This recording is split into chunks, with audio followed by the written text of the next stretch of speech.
Hi, I'm Matt. Hi, I'm Derek. Thanks for attending our virtual talk.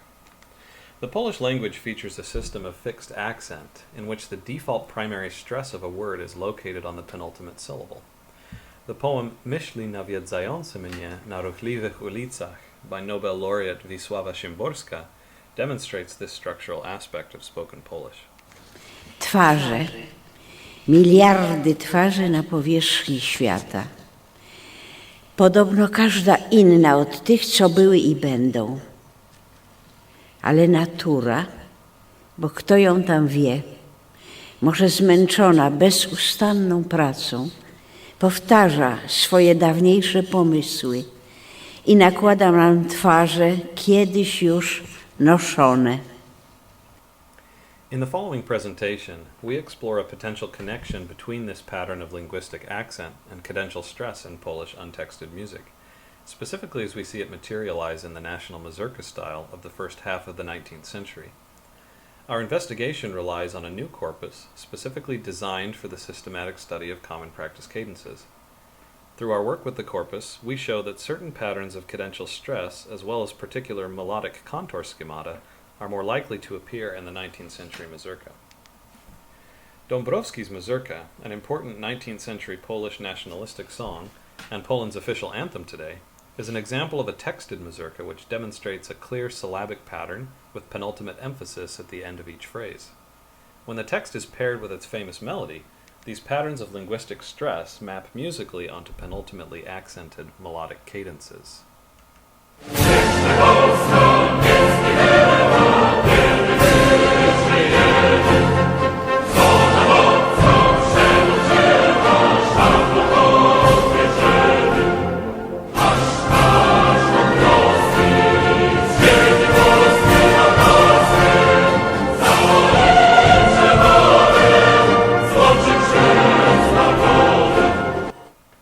Such melodic cadences, which facilitate sung penultimate stress via a strongly accented downbeat note followed by de-emphasized release on a weak beat, have traditionally been known by the gendered label feminine cadence.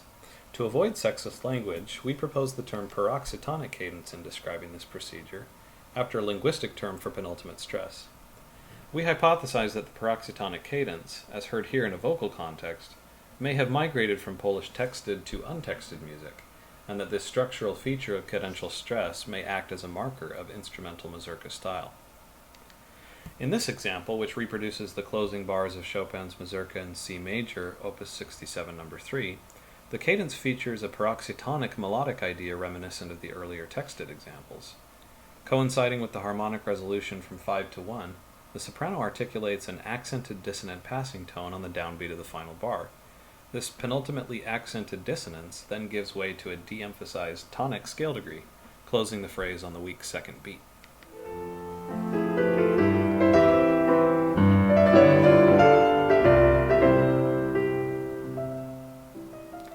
While it may seem overly speculative to connect linguistic and cadential stress, research conducted by Polish musicologists Jan Stęszewski, Ludwik Bielawski, and Ewa Dalek-Turek has suggested that the characteristic rhythms of the Mazurka crystallized alongside the standardization of the penultimate stress system in the Polish language during the 17th century. Such research lends support to our claims, though it is important to note that the cadential procedure we describe differs from the standard Mazurka rhythms of the popular consciousness. In the literature, Mazurka rhythms are commonly understood to refer to patterns that are internal to the phrase, in which phenomenal accents stress the metrically weak second or third beats of the bar. By contrast, the paroxytonic cadence ends the phrase and stresses the metrically strong downbeat before coming to rest on a weak beat. Both figures can be understood as imitative of spoken penultimate accent. In the case of the standard Mazurka rhythm, by stressing the second beat and de-stressing the third. In the case of the paroxytonic cadence, by stressing the downbeat and de-stressing either the second or third beat. It is our claim that both figures represent important features of Mazurka style. Our ideas regarding such cadences and their role in Polish instrumental music are not without precedent. Eric McKee cites the 18th century composer and critic Johann Friedrich Reichert, who in a 1782 article describes the national Polonaise cadence and its peculiar character from a German perspective. Quote, "The closing pitch of the melody arrives on the last and thus the weakest beat, and is only very faintly heard. since the beat before the last note is accented, and the last note itself is so quickly cut off that one can scarcely hear it." End quote. Similarly, Polish musicologist Szymon Paczkowski cites Marburg and his roughly contemporary discussion of the prevalence of traditional feminine cadences in the Polonaise and in the Polish triple meter more generally. Marburg also calls them trochaic cadences. Though the late 18th century Polonaise practice described by Reichard and Marburg diverges in a few important ways from the 19th century cadences we investigate, it is suggestive to note these historical accounts describing the general characteristics of the paroxytonic cadence as a recognizable feature of the Polish style. Indeed, there are three key ways in which our claims regarding the stylistic prevalence of paroxytonic cadences differ from the generalizations of past authors. First, our hypothesis contextualizes the potential linguistic connection between Polish spoken and musical accent. Second, we engage with the style of the 19th century Mazurka as opposed to the 18th century Polonaise. And finally, we set out not only to speculate concerning the status of the paroxytonic cadence and Mazurka style, but to provide quantitative evaluation for our theory. Toward this empirical goal, we present a new corpus developed for the systematic study of common practice cadences. First, we explain the structure and encoding process of the corpus itself. Second, we report on results from two experiments related to our primary objective, evaluating the presence of paroxytonic cadences in mazurkas by early 19th century Polish composers. Lastly, we discuss a third experiment and an additional finding from the corpus, the high frequency of certain step-skip melodic contour schemata in mazurka cadences. These schemata suggest that cadential stylistic norms of 19th century mazurka practice may partially emerge from the interaction of rhythmic and melodic factors.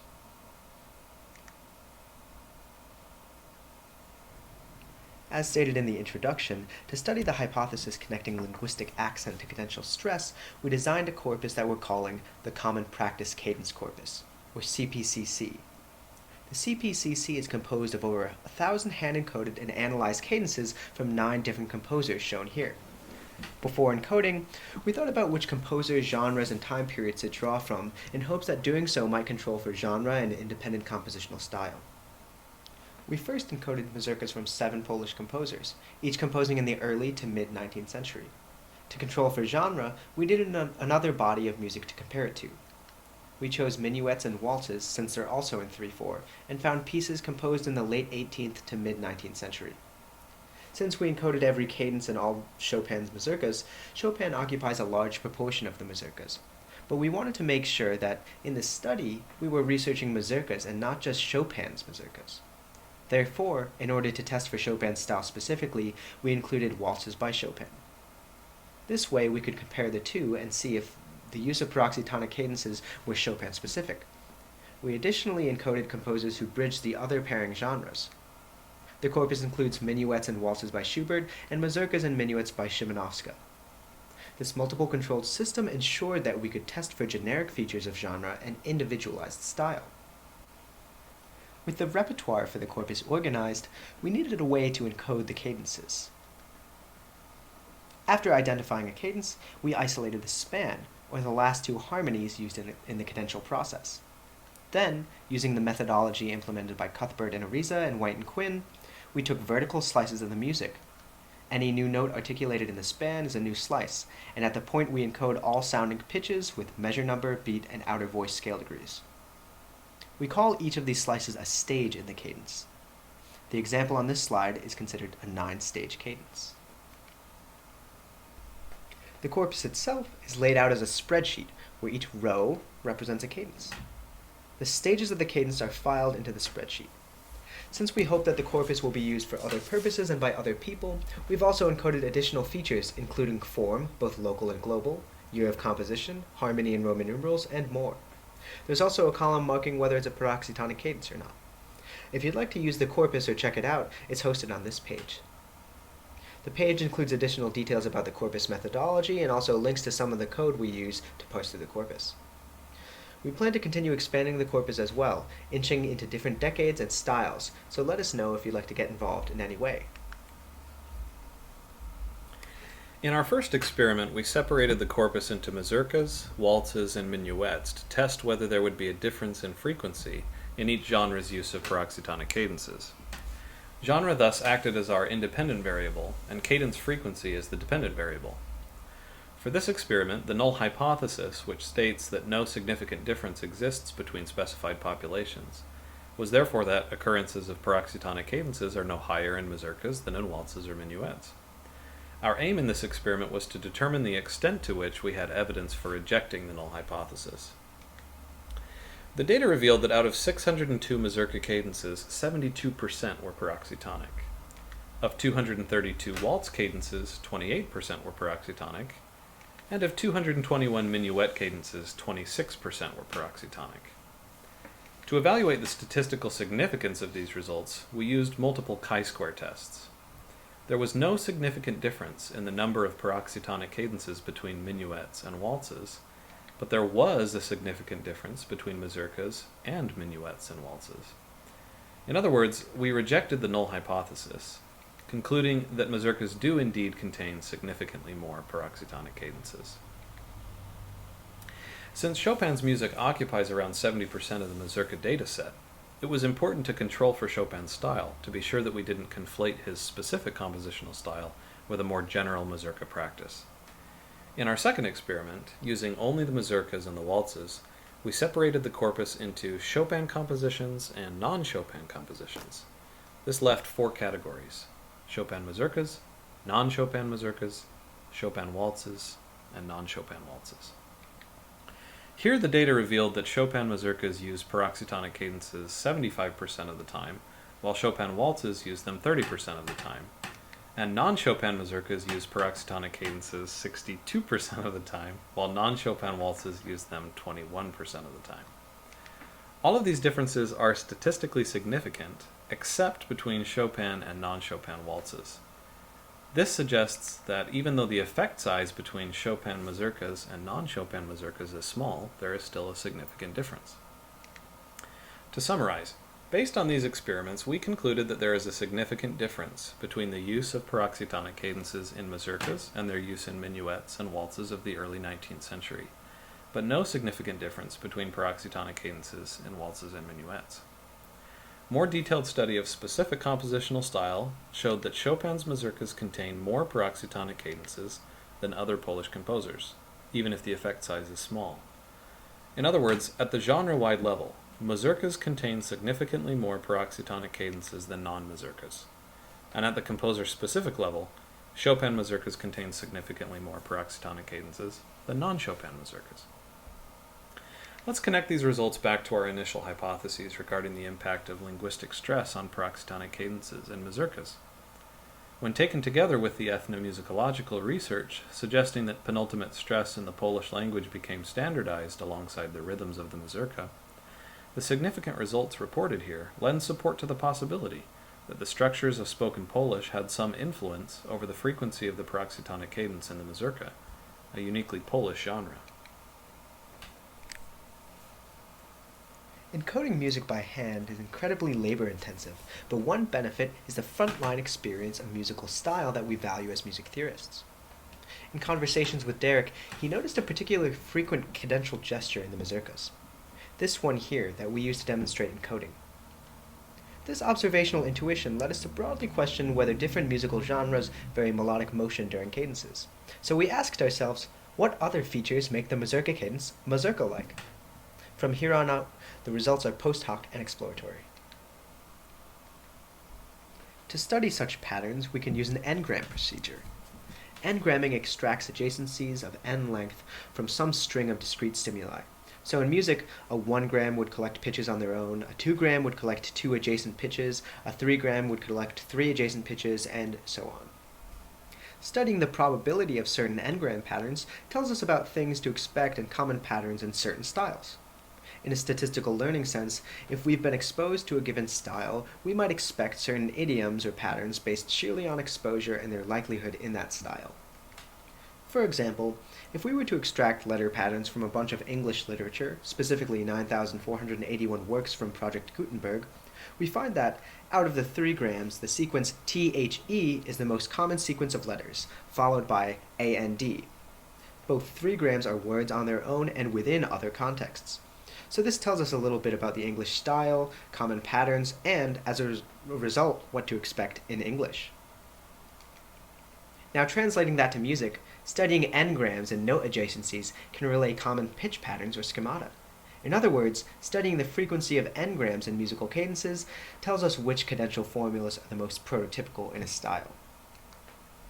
So to study such behaviors in the corpus, we tallied the counts for melodic 3-grams from the last 3 stages of each cadence in the mazurkas, minuets, and waltzes. And, in order to control for the different keys, we converted the 3-grams into scale degree intervals. This means that an n-gram scale degree pattern such as 3-2-1, coded as -1-1, is identical to the cadence 5-4-3, also coded as -1-1, even though their semitone movement is different. So here's a table with the total cadence counts, separated by genre. Some cadences only have 2 stages, so those are taken out in order to extract 3-grams. Then, we group cadences by their interval patterns, what we're calling cadence types. So just looking at the mazurkas, the corpus started with 602 mazurka cadences. Out of those, 563 cadences have at least 3 stages, and there are 59 unique cadences within that.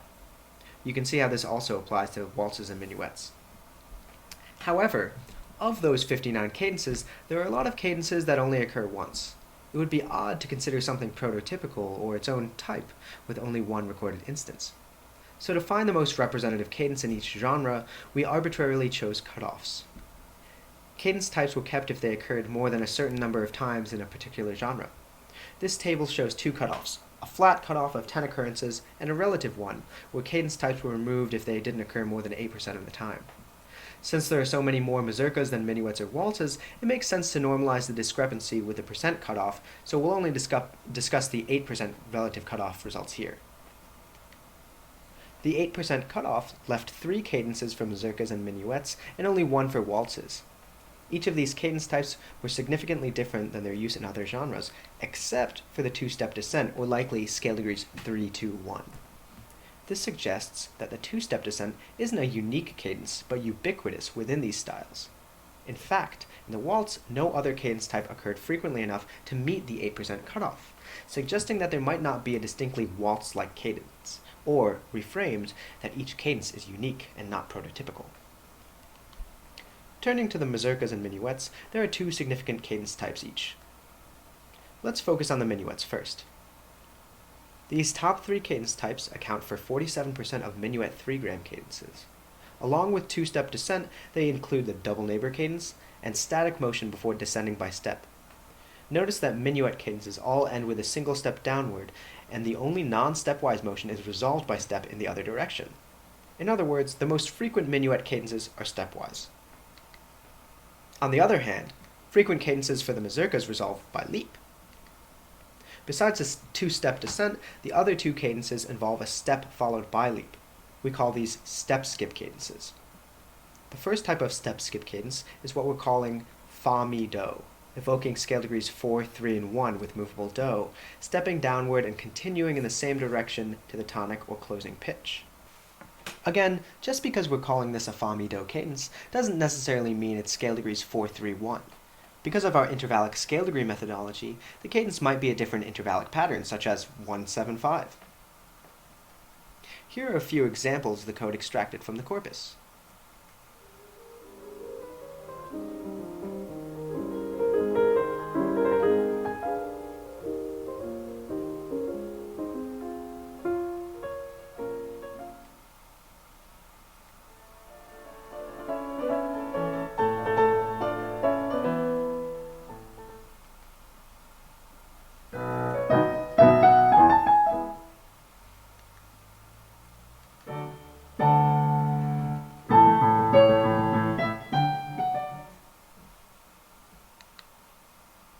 The other cadence type steps upward before skipping in the opposite direction, what we're calling the escape tone cadence.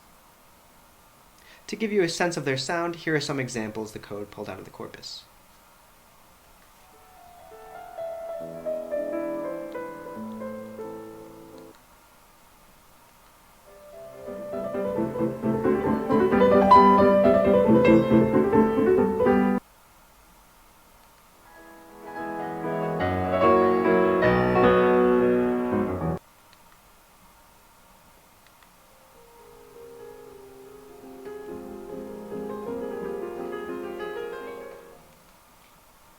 Chopin's Opus 67, or the first cadence we showed, is one such example.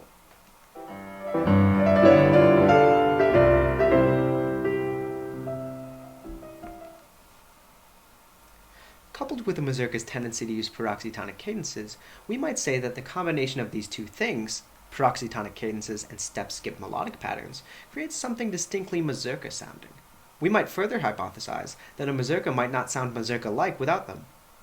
Though it would require further research, next we should study how these parameters interact.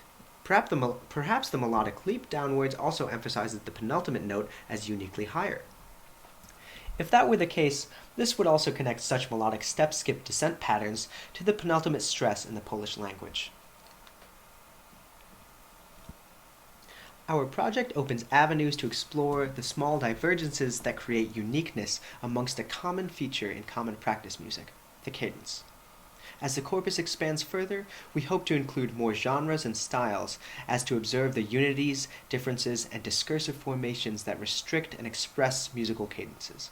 We welcome any thoughts, questions, or comments. Thanks.